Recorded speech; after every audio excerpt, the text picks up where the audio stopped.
From Court to Cross by Amancia.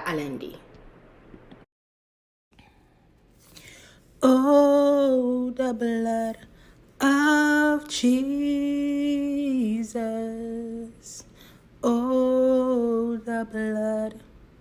Each and every drop dripped down. It seeped, it splat, it trickled while they spat.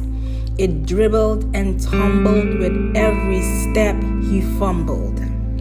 Crimson sweat was trailing down, the agony written on his face and brow, stinging his eyes, baiting his beard, marking his chin.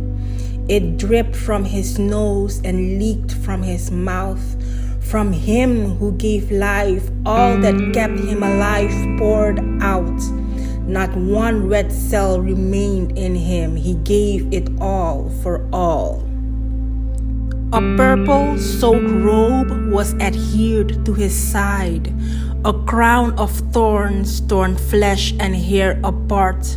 Splattered on the rock of Pilate's court, his blood flew up with each flog of cord, staining the sand, a drip and a step, stumbling to Calvary.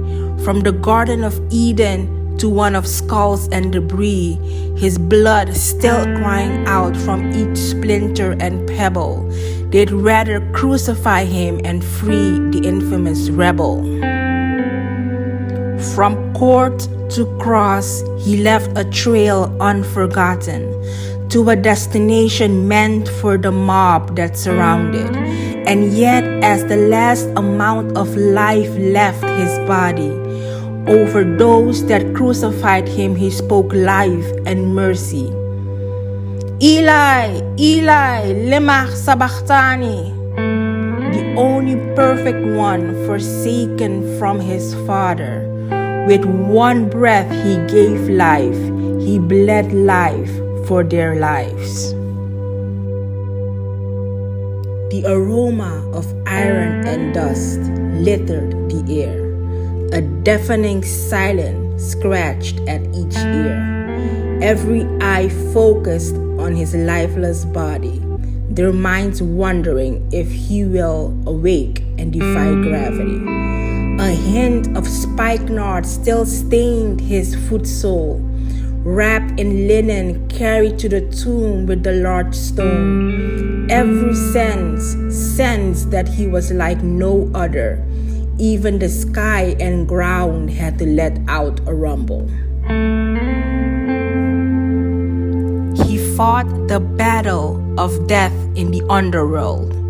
The sound of ripping fabric broke the silence. It declared, "He is victorious. He has won the war. Jesus has risen from the dead. He is dead no more. The chasm forever broken is now wide open. We can approach the altar without death as an option. His body bared the scars, proof for those whose fate was partial. He appeared, he healed, he gave the Great Commission.